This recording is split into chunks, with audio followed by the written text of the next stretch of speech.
बराह रास्त आपको लिए चलते हैं। ख्वाजा आसिफ इस वक्त प्रेस कॉन्फ्रेंस कर रहे हैं। कल जो स्कैंडल जो है घड़ी वाला जो बेचने का वो सामने आया है इमरान खान साहब का, तो उस हवाले से मैं थोड़ी सी बैकग्राउंड भी बताता हूँ आपको कि पिछले 7-8 महीने में या उससे पहले जब वो हुक्मरान थे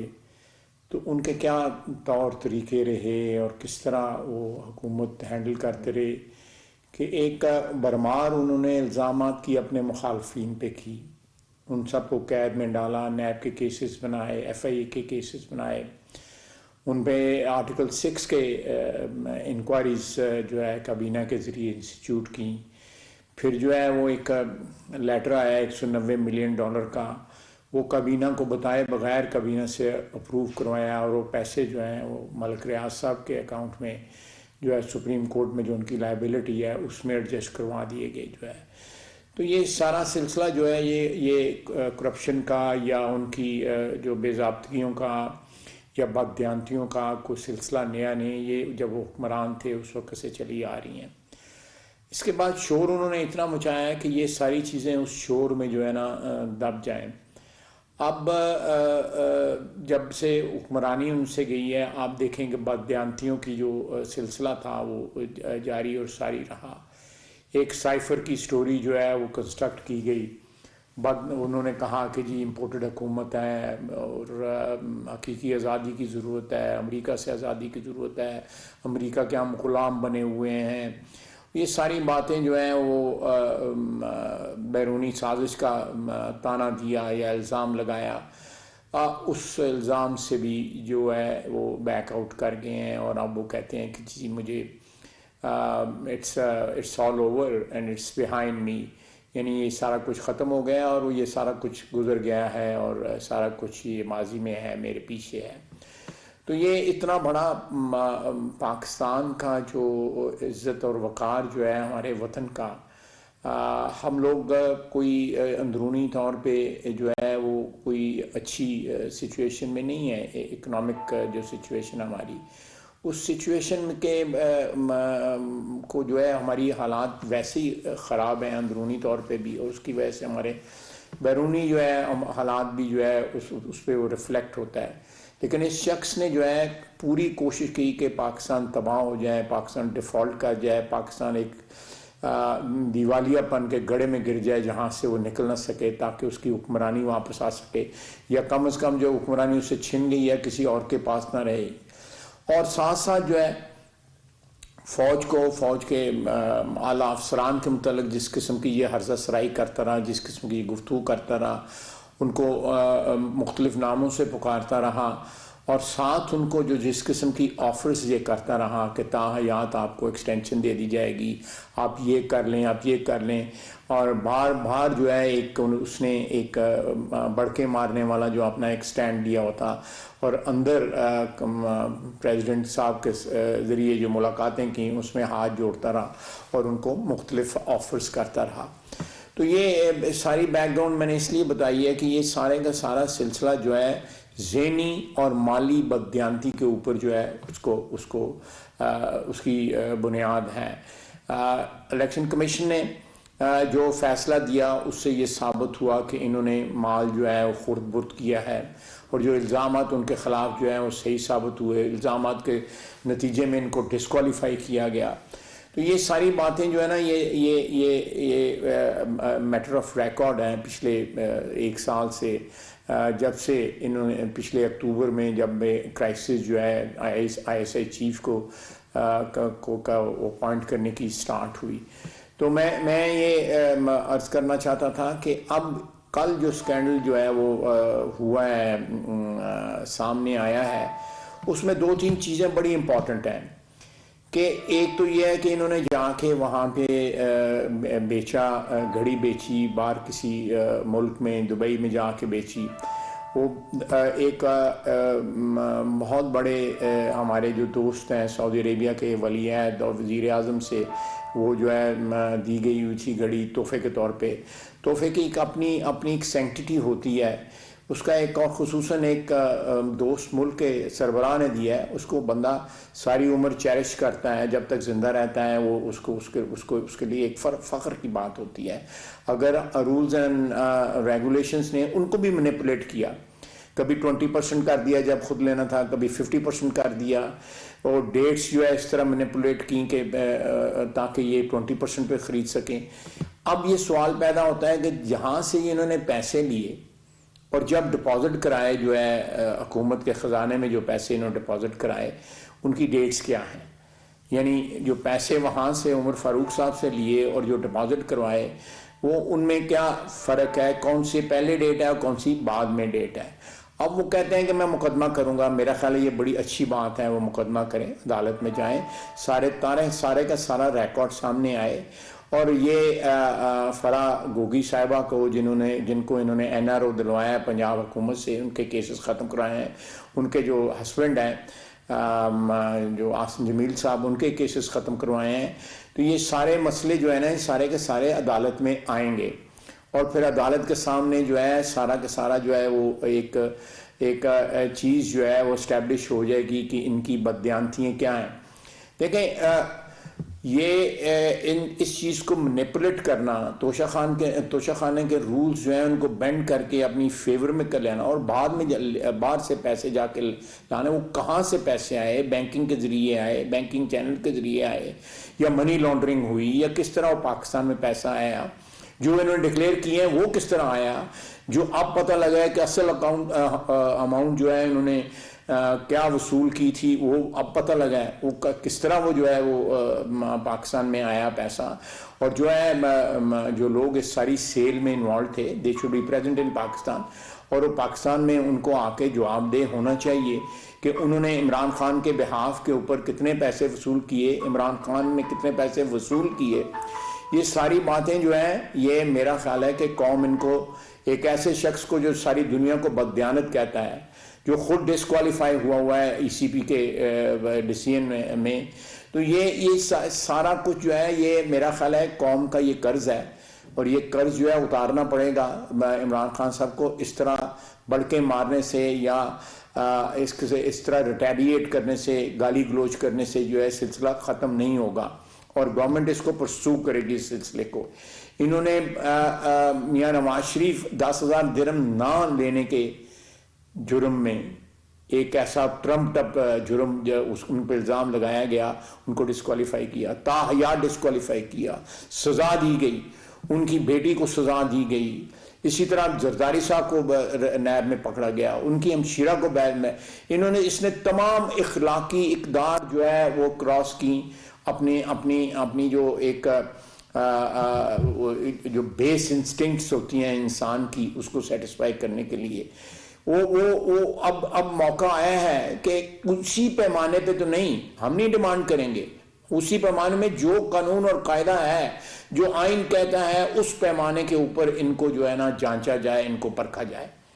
वो 10,000 दिरहम के ऊपर एक शख्स जो है 3 दफ़ा वज़ीर आज़म जो रह चुका है वो डिस्क्वालीफाई हो सकता है। तो इसने तो मिलियंस ऑफ डॉलर वसूल किए हैं और एक खातून के जरिए वसूल किए हैं। उस खातून के साथ क्या इनका ताल्लुक है, वो क्यों अलकादर ट्रस्ट के अंदर भी मेंबर हैं, क्यों वो जो है सुहावा की जो ज़मीन है उसके जो ट्रस्ट बना हुआ है उसके भी वो मेंबर हैं,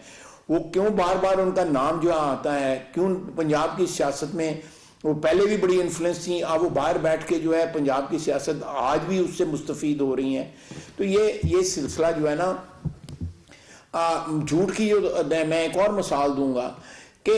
जो इन पे जो हमला हुआ है, कातलाना हमला जो हुआ है, वो पंजाब की सरहद में हुआ है। पंजाब में वो मुकदमा जो है दर्ज होना चाहिए था। FIR अगर परवेज़ इलाही नहीं दर्ज करता या इनकी मर्जी की FIR वहाँ पे दर्ज नहीं होती तो इसमें वफाकी हुकूमत का क्या कसूर है? वफाकी हुकूमत को गालियाँ देने की क्या ज़रूरत है? परवेज़ इलाही का गिरबान पकड़े, वो इनका लगाया हुआ वहाँ पे चीफ मिनिस्टर है, वहाँ पे पुलिस ऑफिसर जो हैं उनसे पूछा जाए वो मुल्ज़म आज तक अदालत में क्यों नहीं पेश हुआ। इस तरह के सारे जो हैं वो सारे के सारे जो बंदे जो हैं पकड़े गए हुए हैं, जो बंदे इस वक्त गिरफ्तार हैं, वो क्यों नहीं जो है अदालत में पेश किए जाते जो है। तो ये सारा सिलसिला जो है ये मैं समझता हूँ कि हम एक ऐसे मोड़ पे आके खड़े हो गए हैं कि इसके बिल्कुल एक क्लीन जुडिशियल प्रोसेस के ज़रिए, वो प्रोसेस नहीं जिससे मियां नवाज शरीफ को सज़ा दी गई थी, वो प्रोसेस नहीं जिससे मरियम नवाज को सज़ा दी गई थी, वो प्रोसेस नहीं जिससे बाकी लोग नैब में पकड़े गए थे, जो मनी लॉन्ड्रिंग के चार्जेस जो है अपोजिशन की, उस वक्त की अपोजिशन पे लगाए गए थे, वो देख लें, नैब के सवालात देखें, नैब की इंटेरोगेशन देख लें, नैब की जो है कैदें भुगती हम लोगों ने वो देख लें, और आज ये मनी लॉन्ड्रिंग जो है वो बिल्कुल क्लियर कट साबित हो रही है कि वहाँ पे कितने पैसे वसूल किए, यहाँ पे कितने पैसे यहाँ पे आए और किन चैनल्स के जरिए आए, वो डिक्लेयर कितने हुए, वो ईसीपी में कितने डिक्लेयर हुए, जो इलेक्शन कमीशन के रिटर्न्स हैं उनमें कितने डिक्लेयर हुए, वो जो है इनकम टैक्स रिटर्न में कितने डिक्लेयर हुए, इनके असासों में जो इजाफा हुआ उससे कई गुना ज़्यादा इजाफा हुआ है, जो इन्होंने डिक्लेयर किया हुआ है इजाफा जो है वो कम है। अगर घड़ी वाली ट्रांजैक्शन ही सिर्फ देख लिए, बाकी और पता नहीं कितनी ट्रांजैक्शंस हुई हैं। ये जो ज़मीन की बात करते हैं, फरोज वाला ज़मीन की बात, कभी वो ज़मीन किसी वक्त उसका स्टेटस जो है वो बेनामी होल्डर का था और किसी वक्त उसका इनहेरिटेंस का हो जाता है, कभी उसका स्टेटस जो है सेल का स्टेटस हो जाता है। उस ज़मीन के स्टेटस जो है वो कई दफ़ा जो है कहाँ से आई वो ज़मीन, किस तरह इनके पास आई ज़मीन, किस तरह बिकी, 80 रजिस्ट्रियाँ जो है उसकी हुई टैक्स बचाने के लिए। ये सारे सवाल जो हैं इनका जवाब जो है इमरान खान को देना पड़ेगा। इमरान खान जो है अब अवॉइड नहीं कर सकता। इंशाअल्लाह ताला पाकिस्तान में आइन और कानून की हुक्मरानी है इस वक्त, एक सियासी कैदी नहीं है। इमरान खान के 3.5 साल के दौर में सियासतदान कैद रहे, थ्रू आउट कैद रहे। हमजा शहबाज शरीफ जो है 22 महीने कैद रहा, शहबाज शरीफ कैद रहा, नवाज शरीफ कैद रहा, मरियम नवाज कैद रही, यूसुफ अब्बास उनका भतीजा जो है मियां नवाज शरीफ का कैद रहा, आज चीमा कैद रहा, आसन इकबाल, शाहिद अब्बासी, आसिफ जरदारी साहब, शर्जील मेमन जरदारी साहब की हमशीरा। ये एक लंबी लिस्ट है जो लोग इनके दौर में कैद रहे। आज बताएं 8 महीने हो गए हमारी हुकूमत को आए हुए, एक शख्स जो है कैद नहीं है इस वक्त। 3-4 लोग जो गिरफ्तार हुए वो कानून और कायदे के तहत, कोई तीसरे दिन जो है रिहा हो गया, कोई उसी दिन रिहा हो गया, कोई अगले दिन रिहा हो गया। एक रेन ऑफ टेरर था, एक दहशतगर्दी का जो है वो समा था, और ये दहशतगर्दी का एक जो है माहौल बना दिया हुआ था इन्होंने कि कोई बंदा जो है नैब के जरिए किस वक्त उठा लिया जाए। तो ये प्लीज़ ये अंडरस्टैंड करने की, पाकिस्तानी अवाम को ये अंडरस्टैंड करने की बात यह है कि ये घड़ी का जो देखें सारी दुनिया जो है इस वक्त, मुझे अभी एक मैसेज आया है सऊदी अरेबिया में, एक किसी बड़े ओहदे पे फायज हैं, उन्होंने कहा यार तुम लोग क्या करते हो, ये तोहफे तो जो है इनकी एक सेंटिटी होती है, इनकी एक इज्जत होती है, इनको बंदा फ़ख्र से जो है उनको प्रिजर्व करता है कि भाई ये मुझे फ़लाँ वक्त में मैं वज़ीर आज़म था या वज़ीर था और मुझे फ़लाँ हुक्मरान ने दिया और मैंने हुकूमत के ये रूल्स एंड रेगुलेशंस के तहत ये लिया। तोशाखाना की कमेटी की रिकमेंडेशंस जो हैं, मैं उस कमेटी का मुझे सरबराह बनाया गया वज़ीर आज़म साहब की तरफ से। उन्होंने रिकमेंडेशंस हमने आज से 1.5-2 महीने पहले भेज दी हुई हैं कि तोशाखाना के रूल्स जो हैं वो रेडिकली चेंज कर दिए जाएं। जितने पिछले 7-8 महीने में वज़ीर आज़म को तोहफे वसूल हुए हैं या बाकी हजरात को तो वो डिपॉजिट हुए हैं इस वक्त, वो सारे तोहफे जो हैं जिसमें मैं भी शामिल हूँ, वो सारे तोहफे जो है ना इस वक्त शो केसेस में वज़ीर आज़म हाउस की कॉरिडोर्स में, उन राहदारियों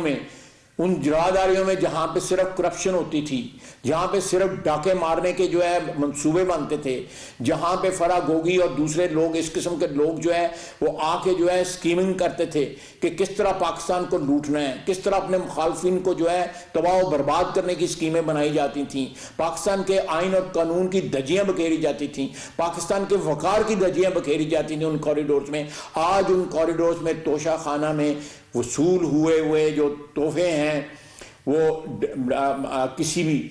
मीडिया के लिए या किसी भी पब्लिक के लिए इस वक्त जो है पब्लिक व्यू में वहाँ पे आप शो केसेस में जाके दे सकते हैं। ये चीज़ें रेडिकली चेंज हुई हैं और आइंदा भी होंगी। ये अमानतें जो हैं, ये अगर रूल्स चेंज हो जाती हैं तो ये अमानतें जो हैं वो एक नए रूल्स के तहत जो है गवर्नमेंट जो है उनको ओन करेगी। अगर कोई लेना चाहेगा उसका तरीक़ाकार भी उसमें वज़ा हुआ है। तो ये सारा कुछ जो है मैं आपकी खिदमत में सिर्फ इसलिए अर्ज़ करना चाहता था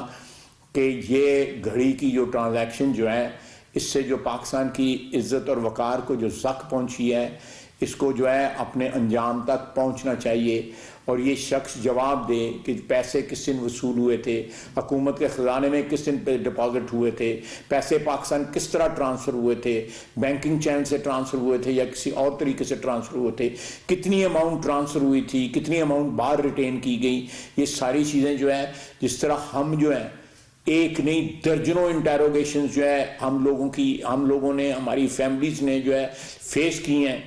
late Imran Khan face the same law and the same rules and regulation. ये जो हमारे जो है, हम उनको बेंड नहीं करेंगे, हम उनको एक्सप्लॉइट नहीं करेंगे। हम चाहेंगे कि इंसाफ का वो सामना करे, क़वानीन का सामना करे। किसी हम पर्सनल वेंडेटा या सियासी मुखालफत की बिना पे उसका उसको हाउंड नहीं करेंगे, उसको विंडिक्टिव नहीं होंगे। मैं आपको ये बताना चाहता था कि ये चीज़ गवर्नमेंट की तरफ से, कोलिशन गवर्नमेंट की तरफ से